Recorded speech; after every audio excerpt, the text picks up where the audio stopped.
ओम प्रणाम।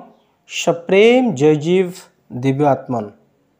आध्यात्मिक जगत रे जो समस्या अच्छी, द्वंद्व अच्छी, जो अद्वैतवाद उपरे जो विभक्ति अच्छी, भिन्नता अच्छी, यह उपरे आज वीडियोटी हेबाक जाउछि अति गुरुत्वपूर्ण।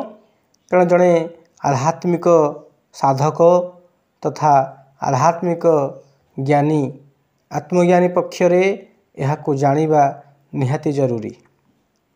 तेणु जुग अवतार परम कारुणिक तथा जोगेश्वर सद्गुरुदेव शिवमुनि महाराज जे कि मुनि समाजर प्रतिष्ठाता, से सद्गुरुंग चरण अनंत कोटि सप्रेम जयजीव ज्ञापन करी सद्गुरुंकर जो अकाट्य जुक्ति अद्वैतवाद उपरे जो साहित्य रचना करिछंती, जो जुक्ति प्रदान करिछंती, यह प्रत्येक साधक को पाई, आत्मज्ञानी को पाई बा ज्ञानी को पाई अति जरूरी एवं अपरिहार्य। तेणु ए सृष्टिर रचना किए करिछंती, सृष्टि पछरे कहार हाथ अच्छी, केउ तत्वर हाथ अच्छी बा केउ तत्व एथिरे प्रधानता सृष्टि करती, स्थान नियंती, ताहार समाधान से देइछंती। आसंतु जानिबा परम कारुणिक जुग अवतार सद्गुरु शिवमुनिंकर साहित्यरू किछि अकाट्य जुक्ति जहाँकि अद्वैतवाद उपरे गुरुदेव देइछंती। गुरुदेव कहती काल्पनिक हेउ बा सत्य हेउ, आज पर्यंत जेते पदार्थ ओ तत्वर मनुष्य ठिकणा लगाई पारिछि ताहा तीन श्रेणी रे विभक्त होई पारे। यह अद्वैतवाद, द्वैतवाद ओ त्रैतवाद यही तीन बाद अटे।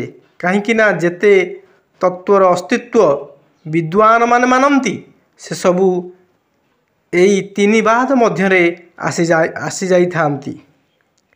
जेमिति कि नंबर 1 रे आत्मा, 2 रे ईश्वर, 3 रे जड़ तत्व। कारण ए सारा संसार रे यही तीनोटी तत्व विद्वान मान पंडित मान कहती, गोटे जीव तत्व, गोटे ईश्वर एवं जड़ तत्व। एथिमध्यरु कौनसी गोटे तत्व को मानिबारे अद्वैतवाद कहा जाए।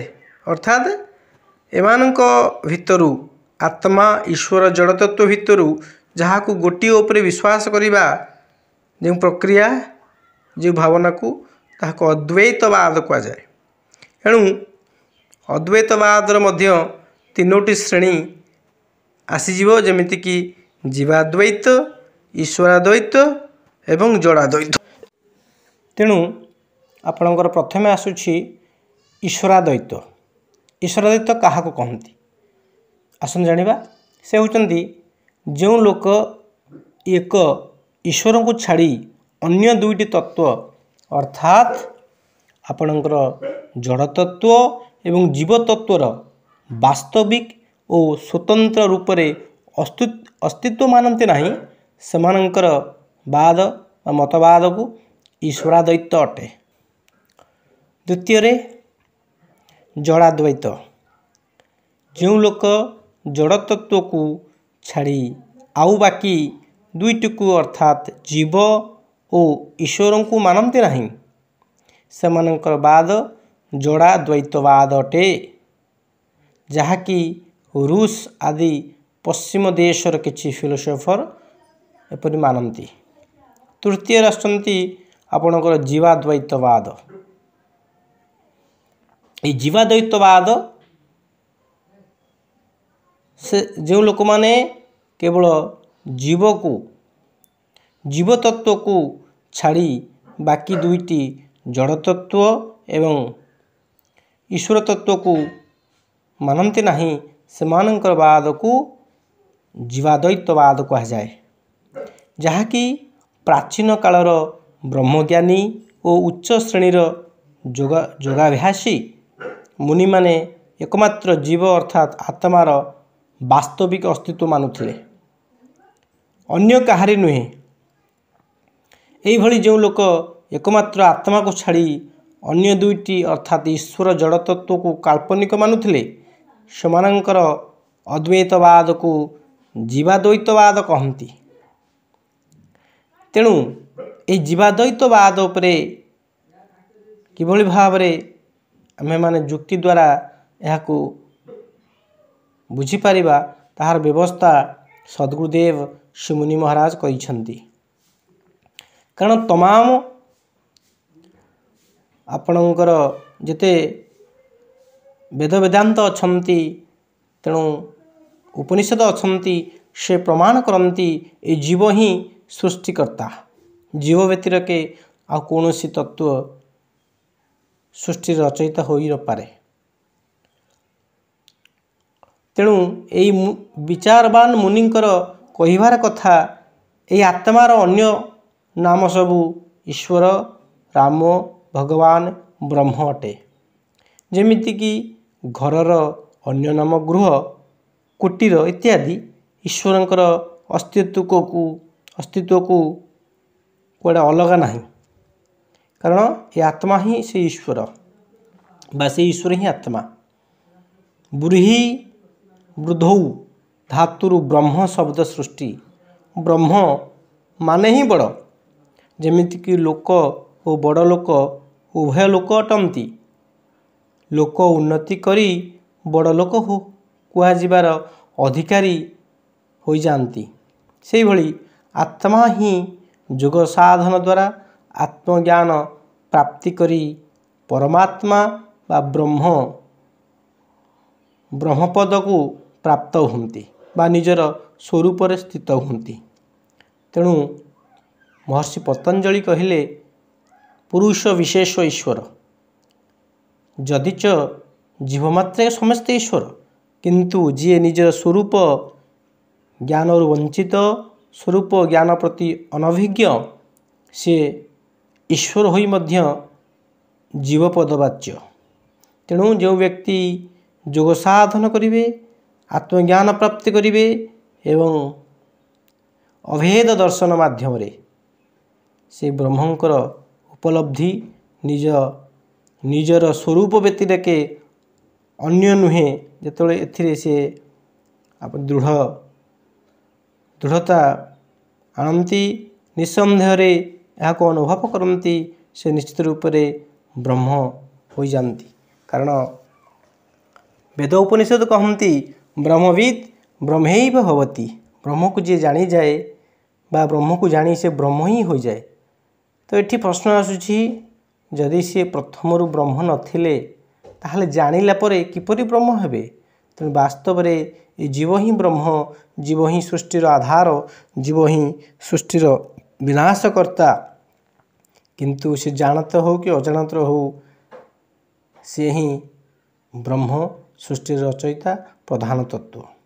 ଯେଉଁ ବ୍ୟକ୍ତି, ଯେଉଁ ସାଧକ ଏହାକୁ ଜାଣିଯାଏ, ସେ ଆତ୍ମାରୁ ପରମାତ୍ମା ହୋଇଯାଆନ୍ତି, ନିଜ ସ୍ୱରୂପରେ ସ୍ଥିତ ହୁଅନ୍ତି। ନିଜର ଯେଉଁ ବାସ୍ତବିକ ସ୍ୱରୂପ ସତ୍ୟ ଚେତନ ଆନନ୍ଦମୟ, ସେଥିରେ ସିଏ ଆପଣଙ୍କର ସ୍ଥିତ ରୁହନ୍ତି।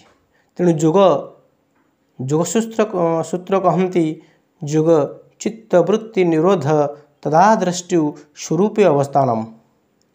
ଯୋଗ କଲେ ନିଶ୍ଚିତ ରୂପରେ ମନ ବଶୀଭୂତ ହେବ ବା ମନରେ ଯେଉଁ ବିଚାରଧାରା ଚାଲୁଛି, ଯେଉଁ ବୃତ୍ତି, ଯେଉଁ ଭାବନା ଆସୁଛି, ତାହା ରୁଦ୍ଧ ହେବ, ବନ୍ଦ ହେବ, ସ୍ଥଗିତ ହେବ, ଯାହାଫଳରେ କି ଚୈତନ୍ୟ ଦ୍ରଷ୍ଟା ଆତ୍ମା ସ୍ୱୟଂ ନିଜ ସ୍ୱରୂପ ସହିତ ପରିଚିତ ହେବେ ଏବଂ ଚିତ୍ତବୃତ୍ତି ନିରୋଧ କରିକି ସେ ନିଜର ସ୍ୱରୂପ ସତ୍ୟ ଚେତନ ଆନନ୍ଦଙ୍କର ଠିକଣା ପାଇପାରିବେ। ଯେଉଁ ପରମାନନ୍ଦ କଥା କୁହାଯାଏ, ଯେ କି ଈଶ୍ୱର ହେଉଛନ୍ତି ପରମ ଆନନ୍ଦ, ବାସ୍ତବରେ ଯୋଗୀ ସେହି ପରମ ଆନନ୍ଦଙ୍କର ଅନୁଭବ କରନ୍ତି ନିଜ ସ୍ୱରୂପ ଭାବରେ। ତେଣୁ ଯୋଗ ସାଧନ କଲେ ଆମେ ବୃତ୍ତିକୁ ସଂଯମ କରିବା ବା ଇନ୍ଦ୍ରିୟମାନଙ୍କୁ ସଂଯମ କରିକି ଅନ୍ତର୍ମୁଖୀ ହେଇକି ବୃତ୍ତିକୁ ରୁଦ୍ଧ କରିକି जो अवस्था जो समाधि अवस्था उपनीत होती योगी मैंने से अवस्था निजर स्वरूपर सहित परिचित होती जहाँकि समाधि अवस्था ता प्राप्त होता है।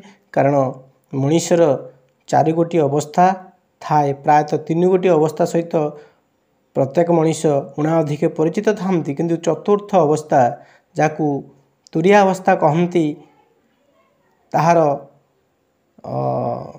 संस्पर्श केवल योगी माने उत्तम साधक माने ताहा प्राप्त करिथांती। कारण साधारणतः जाग्रत स्वप्न सुसुप्ति एवं तुरीय जाग्रत अवस्था प्राय समस्त थाए स्वप्न अवस्था भी थाए गाढ़ निद्रा जाको सुसुप्ति कहती ताहा भी उणाधिके कई व्यक्ति अनुभव करती किंतु यही 3टी अवस्था पर जो तुरिया अवस्था जहाँ समाधिस्थ कहती ताहा समस्ते प्राप्त करि पारंते नहीं ताहा केवल योगी मान को प्राप्त होता है जो माने योग साधन करी निज इंद्रिय मान को संयम करी चित्तवृत्ति निरोध करती से माने ही यही अव्यक्त आनंदर बा आपणकर से अदृश्य दृश्य को से देखती बा निजर स्वरूप से स्थित हो पारती निजर स्वरूपर आनंदरे से विभोर होती।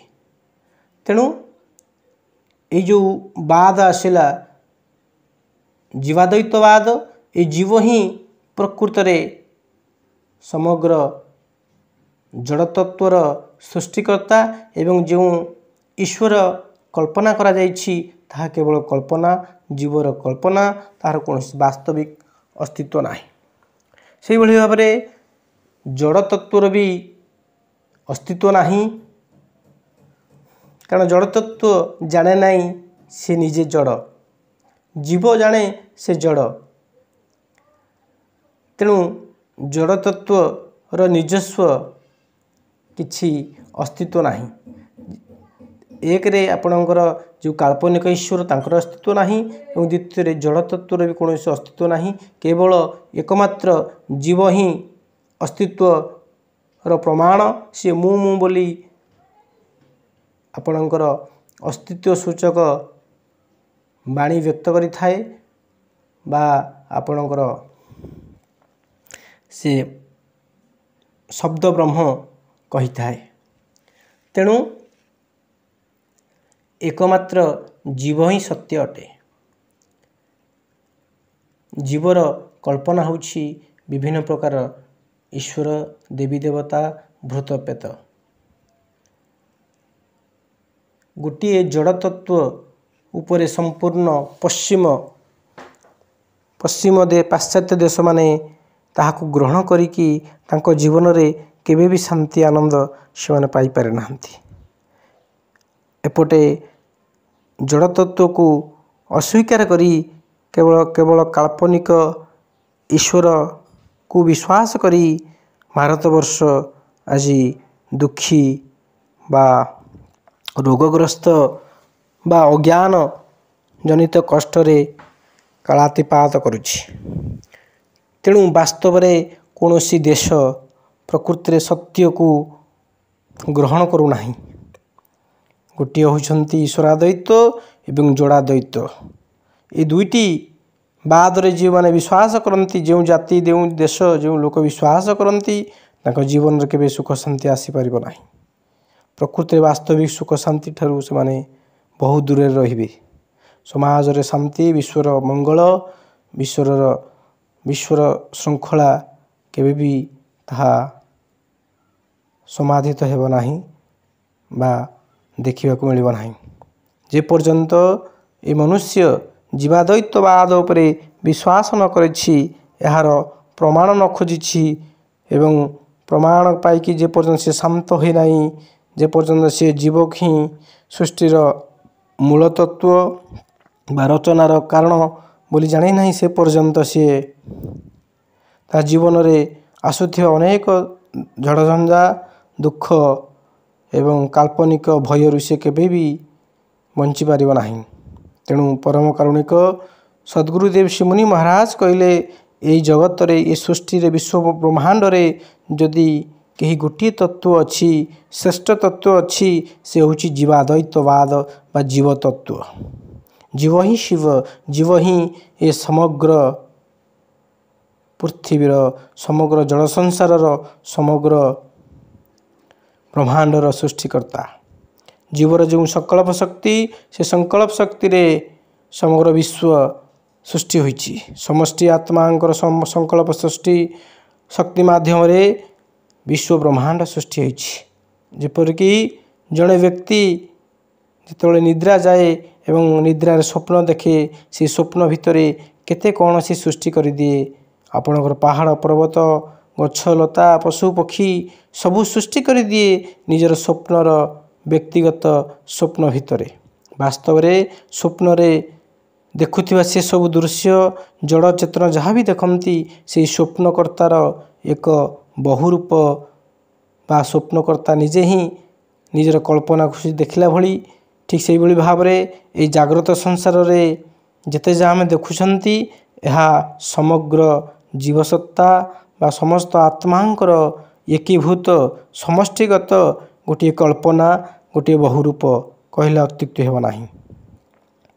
तेणु विज्ञानी माने भी वैज्ञानिक माने भी प्रमाण कले जहाँ को आम जड़ कहूचे ताहाकू भांगी भांगी गले शेष से परमाणु रे परिणत होती एवं परमाणु को भांगले इलेक्ट्रॉन प्रोटॉन न्यूट्रॉन आदि कणिकार से विभक्त होती एवं से कणिका को जो परीक्षा करती से कणिका आपणकर एते सूक्ष्माति सूक्ष्म जे सी संवेदनशील हो जाती जहाँकि वैज्ञानिक मैंने प्रमाण कले। तेणु वास्तव में ये संसार रे केवल गोटे तत्व आपणकर अस्तित्व रखे से होती जीव तत्व बा चेतन तत्व बाई आत्मा तत्व। तेणु जो व्यक्ति जो साधक जो देश जो जाति ये जीवाद्वैतवाद को ग्रहण करनिए निश्चित रूप से ताहांकर व्यक्तिगत जीवन श्रृंखलित आनंदित एवं निर्भीक होगा सहित विश्व पाई से मंगलकारक हेबे बा आपणकर शांति प्रदायक हेबे। तेणु आसंतु ये जीवाद्वैतवादर आपणकर एहाकू लोकलोचन को आणंतु जीवाद्वैतवाद को प्राधान्यता दियंतु एवं जीवाद्वैतवादर आदर करंतु जोग साधन करंतु। विशेषकर मुनि समाजर जो अष्टादश चक्रभेदन क्रिया सद्गुरुदेव श्री मुनि महाराज देइछंती सेही सद्गुरुदेवंकर करुणा रूपक जो साधना एवं 50 रु ऊर्ध्व आध्यात्मिक साहित्य को अध्ययन करी निश्चित रूप से आपण माने निज जीवन में सुख शांति आनंद स्थिरता निर्भयता आनीपारे यह मोर दृढ़ विश्वास। कारण हजार हजार व्यक्ति एथिरे संपृक्त होइकि ए साधन पद्धति निजे निरोग जीवन यापन करुछंती। सेमानकर शारीरिक मानसिक आध्यात्मिक जेते दुख यातनारू मुक्त होइकि से जड़े स्वच्छंदरे एवं आनंदरे जीवन यापन करिबारे सक्षम होउछंती। तेणु आपण मानक पई गोटे अमूल्य सुजोग अच्छी। निश्चित रूप से सद्गुरुंकर यही साहित्य को अध्ययन करंतु एवं निजर निजर गुरु हंतु निजर निजे आपण शासनकर्ता हंतु एवं निज जीवन रे जो विशृंखला अच्छी जो इंद्रिय मानकर आधिपत्य अच्छी काम क्रोध लोभ दोष द्वेष अहंकार जो कराल फाशरे पड़ी मनुष्य हाहुताश जीवन यापन करुछि। क्षणक तार जीवन दीप लिभि जाउछि, तार जीवन अतिशय हो जाउछि। केही केही आपणकर अकथनीय मानसिक जंत्रणा शिकार होइकि आत्महत्या भी करती एवं केही केही सारा जगत को विध्वंस करने आपणकर प्रतिज्ञाबद्ध होउछंती। तेणु आसंतु प्रकृति रे आत्मज्ञान को लाभ करिकी इंद्रिय मान को जय करिकी मानव निज प्रति एवं विश्व प्रति एक मंगलकारक हेउ। जो वैदिक ऋषि मानकर कंठरू झरी आसी सर्वे भवन्तु सुखिना सर्वे सन्तु निरामया सर्वे भद्राणि पश्यन्तु माँ कश्चित् दुःख भाग भवेत्। ओम शांति शांति शांति। यही ବାର୍ତ୍ତା को यही संकल्प को निज जीवन में साकार रूप दिंतु। निश्चित रूप से यह संभव जदि जड़े जोग साधन करे एवं सद्गुरुंकर प्रणीत अष्टादश चक्रभेदन सहित सद्गुरुंकर साहित्य अध्ययन करे निश्चित रूप से ता जीवन में सुख शांति आनंद स्थिरता निर्भयता आसवा सहित से परमानंदर अनुभव करें निज स्वरूप स्थित हो मानव जीवन को धन्य करें। तेणु आपण मानू मोर गोटे विनम्र अनुरोध रही प्रकृत में आप आध्यात्मिकतार शीर्ष को जब चाहती ताहले मुनि समाजर विशेष जोग साधन पद्धति एवं सद्गुरुंकर जो निष्पक्ष साहित्यर आश्रय नियंतु। निश्चित रूप से आपण निजे ही निजर गुरु हो पारे निजे ही निजर ठिकाना प्राप्त करें। जदि आपण यही जोग साधन शिखापी चाहती ताहले मो सहित जोगाजोग करंतु। मु जोगी कृष्णमुनि मो मोबाइल नंबर है 8018063139। तेणु यही भाव में मुनि समाजर अनेक साधक माने आपणकर जोगाचार्य जोगी माने जोग साधन प्रदान करुछंती ताहार आपण भी सुजोग नहीं पारे। किंतु एटी गोटे सावधानता आपण मैंने कहीपरि कारण ये जोग साधन केतेक व्यक्ति विशेष यहाँ व्यवसाय परिणत करछंती। तेणु से प्रति आपण टिके सचेतन हेबे कारण मुनि समाजर साधन अति सरल सुंदर सावलील एवं एथिरे सदस्यता ग्रहण करने को हेले आपन को केवल मात्र 150 टंका दवाई पड़ी थाए बा स्थल विशेष आप 700-800 टंका भी नौछंती। याठू अधिक जो मैंने दाबी करुछंती से माने ठारू आपण दूरे रुहंतु। से अपप्रचार आपण निजको बंचातु एवं सर्वशेष सद्गुरुदेव प्रणीत से अष्टादश चक्रभेदन सहित तांकर अमूल्य साहित्य अध्ययन करी निज जीवन में सुख शांति आनंद यात्रा आपण यात्रा करंतु एवं आपण जीवन में सुख शांति आनंद भरी जाऊ यही शुभकामना करी माणिक विश्राम दौची। सप्रे जय जीव।